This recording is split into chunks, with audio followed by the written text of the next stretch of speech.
Hello, and welcome to Step 7. Humbly asked him to remove our shortcomings. Before Nar-Anon, many of us believed we had no shortcomings. We now realize that seeking our higher power's guidance instead of our self-centered desires will free our spirit. The central idea of Step 7 is humility. We learn to draw near to a higher power and become comfortable talking with that power. We acknowledge our commitment to recovery in working the steps. Step 7 challenges us to become the person we would like to be. Since Nar-Anon's 12 steps came after and are similar to Narcotics Anonymous steps, some of us thought they are being used by Nar-Anon only to inform us of the tools addicts use in their recovery. Others thought we could pick and choose which steps to use, believing not all applied to us. In time, it dawned on us we must work all the steps, including Step 7. After taking our inventory and acknowledging the exact nature of our wrongs, we ask our higher power to remove our shortcomings. Step 7 reminds us we do have shortcomings and offers us the opportunity to shed these character defects. By taking responsibility and letting go, we discover our own personal humility. Being humble frees us to ask our higher power to remove our shortcomings, and our spirit is renewed in the process. In working Step 7, we can turn our negative traits into positive qualities with our higher power's help. This is not an instantaneous process, nor does it absolve us of self-responsibility. We are all human beings, and our lives are constantly changing, so easy does it. Ongoing step work helps us grow spiritually. We are reminded of the compassionate manner in which we approached our 4th step inventory, and we apply the same principle to working this step. Walking our daily path can be filled with challenges, but newfound insights support a healthier sense of self. We are attentive to our choices and come to the realization that our happiness is our responsibility. We learn to be humble and admit our wrongs in the safety of the program without fear of reprisal or judgment. When we let go, we can find peace. In Step 6, we expressed our willingness to have the God of our understanding remove our defects of character. It follows that Step 7 would be the process of removal. We have developed faith and trust in the gentle guiding nature of the 12-step program. As we use the steps in our daily affairs, we continue to humbly ask for our higher power's help to remove our shortcomings and the ability to change the things we can. Suggestions for applying Step 7. We practice patience with ourselves and our higher power when asking God to remove our shortcomings. We can try working on the easiest ones first, then build and add on from there. We don't need to work on them all at once. If we feel discouraged, we can rely on the tools of the program to carry us. Letting go of our shortcomings may leave us with a sense of loss and confusion. Allow time for God to work. Remember, our higher power is working behind the scenes. We are asking for the ability to change the things we can. We need always be grateful for where we are today and how far we have come. Step 7's purpose is to move us towards serenity. As we ask for help and trust in our higher power to remove our shortcomings, we can try to do this by being open and honest, being ready to remove our defects uncovered in Step 4, trusting that our higher power knows when and how to help us change and grow, using the Serenity Prayer to ask our higher power for courage to change the things we can, and asking our higher power for help when unwanted behaviors surface. Being humble. Learning to accept ourselves for who we are is part of being humble. Realizing we have defects of character can be a positive awakening. We find there are different ways we can use our habits and behaviors. Being responsible can be a shortcoming when we try to take over for others. However, being responsible for ourselves gives us freedom. Being humble is accepting there are things we cannot change and believing that our higher power can. By accepting this revelation, we are able to grasp the concept that our higher power can change our focus. Question number 1.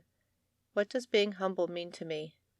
It means not drawing excessive attention to myself, especially when I do something good.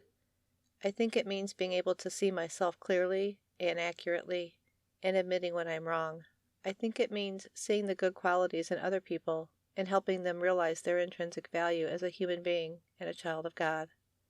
Number 2. How can I practice being humble? I can be more open to seeing my shortcomings. I can react with patience and respect in stressful situations, even if I feel wronged. I can be a good listener and try to understand the perspective of others. Number 3. What behaviors keep me from being humble? Refusing to apologize and judging others harshly. Number 4. How does being humble change my habits and behaviors? Being humble puts the responsibility for my thoughts and actions on myself instead of on others. It forces me to own my life. Number 5. List negative traits that can be used in a positive way. Pessimism can help me plan for and avoid things that could go wrong. Being overly sensitive can help me have more empathy. Having a hard time letting go of things can help me be conscientious and persevere until every detail is resolved. Question number 6. What positive changes do I see in myself by being humble? Higher self-control and increased self-responsibility. More helpful, more generous towards others, and less entitlement. A member shares, when I first read Step 7, I opened the dictionary to look up the word humble. I had enough awareness to know my definition could very well be wrong. I had often been ashamed and humiliated as I lived with active addiction. I confused the word humble with humiliation. Gratefully, I began to notice the difference and a paradox. I felt superior over addicts and humiliated at the same time. My son used to say, "You think you are better than me." And I did. He did not live up to my expectations of how he should live his life. I was acting as if I was his higher power. It was an exhausting way to live. Now I realize these are my shortcomings. This awareness leads me to become humble enough to accept a higher power in my life, to ask God to remove my shortcomings, in God's time, not mine, and to step out of the role as another person's higher power. Asking for help, releasing control. Humbly we come before the God of our understanding and ask for guidance in letting go of our past faults as we embark on a healthier beginning. We know it is not easy to accomplish this feat alone. We relied on ourselves instead of partnering with our higher power who was there for us when we worked the previous steps. By practicing humility, we can now set aside our ego and rely on the assistance of a power greater than ourselves. Question number 7. Why is it important to be humble when I ask for help? It is important because I won't be truly asking for help if I don't have the humility to acknowledge I need it. Number 8. What areas of control do I find the hardest to release? I find it hard to release my emotional pain, my fear, and distrust. Number 9. How does my ego get in the way of releasing shortcomings? I can't be in control if I release everything, and my ego doesn't want to lose control. Number 10. What shortcomings am I willing to release to my higher power? I am consciously willing to release all of my shortcomings to God. I understand that I may be subconsciously holding back, but the rational part of me wants to release everything to God. A member shares, I found I was trying to control others. However, I am learning to use that characteristic in a positive way to control my own actions and attitudes. The aggression I once used to try to fix the unhappy situations in the addict's life is now focused on the things that give me joy. I know there is nothing wrong with wanting others to be happy. Detaching with love and not enabling allows me to concentrate on my own happiness. My shortcomings. Nar-Anon opens our eyes to how judgmental, manipulative, and self-righteous we can be. We often believe we are justified in our judgments. We think joy and happiness are not ours because of addiction. Being consumed with resentment, anger, and fear leaves no room in our hearts for tolerance, patience, and goodwill. Understandably, many of us are impatient because we do not want to go through pain, fear, or anxiety. We want to ask God to remove all our shortcomings today. However, this is not how the program works. Surrendering is one of the lessons we learn by working the first 6 steps. We need to remember we are trying to change a lifetime of behaviors and they will not disappear overnight. Transformation of our shortcomings into positive, uplifting outlooks and attitudes takes continuous work on Step 7. Question number 11. Explain the difference between having shortcomings and feeling inadequate. My shortcomings are habits and behaviors that could be improved. Feeling inadequate means I feel I am not good enough, regardless of my abilities or efforts. Number 12. How does justifying my shortcomings keep me from being humble? When I justify my shortcomings, I don't take full responsibility for them or feel the need to improve. Justifying shortcomings is an excuse to not change. Making excuses is not humble. It is shifting the blame. Number 13. Am I willing to be patient and let God work? Yes, I am willing.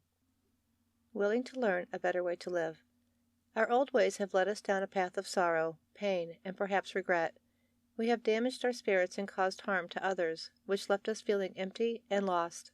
We may have felt numb when we first came into the rooms of Nar-Anon, but now our faith and spirituality are being restored. We are taking responsibility for our thoughts and actions and beginning to experience more freedom from our old patterns. The recovery process leaves us feeling rejuvenated. Slowly, new persons emerge. Change is taking place. New insight and increased serenity are ours as we continue this journey. Some may say they are now experiencing life beyond their wildest dreams, which is a direct result of their daily surrender and having a God-centered focus. We are spiritual beings working together for a common purpose, a better way to live. Question number 14. What differences do I now see in my self-esteem? I have bad days sometimes, but I am believing more and more in my intrinsic value as a human being, as a child of God. I know my worth, even if I don't always act like it. Number 15. What changes do I see in my relationships since I have joined Nar-Anon?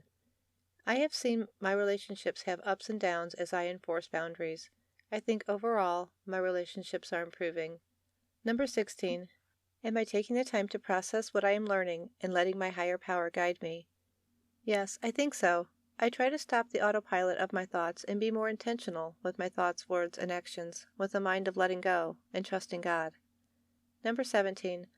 Now that I have completed Step 7, what have I learned about myself? Step 7 was a challenging step for me, because I realized I'm not as humble as I previously thought. A Step 7 story. I knew nothing about the disease of addiction. I had no sympathy for the immense daily struggle of addicts and alcoholics. I was highly judgmental. Then this disease got a grip on someone I loved. The deep fear and emotion from within humbled me.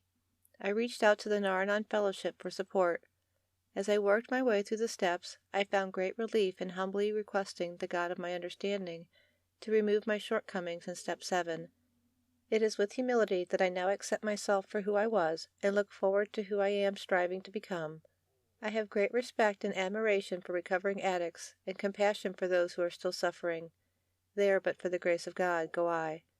I have developed a simple mechanism to remind me that my higher power is constantly working Step 7 with me.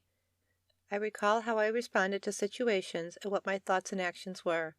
Now I am able to smile gratefully in the knowledge that today my reactions are totally different and far more accepting and appropriate. My shortcomings are slowly but surely being removed. I am open enough to let them go and watch them walk away. The ongoing removal of my shortcomings is directly linked to my daily application of the Nar-Anon 12-step program. I humbly ask my higher power for help and apply huge doses of patience with myself. I have come to understand that the Nar-Anon 12-step program is one of spiritual development and growth. I accept that working on my shortcomings will be an ongoing process throughout my life. By the grace of God, and one day at a time, I have grown in this program. I continue with my Nar-Anon recovery for reasons that best serve me. Step 7 has given me the gift of recovery and growth.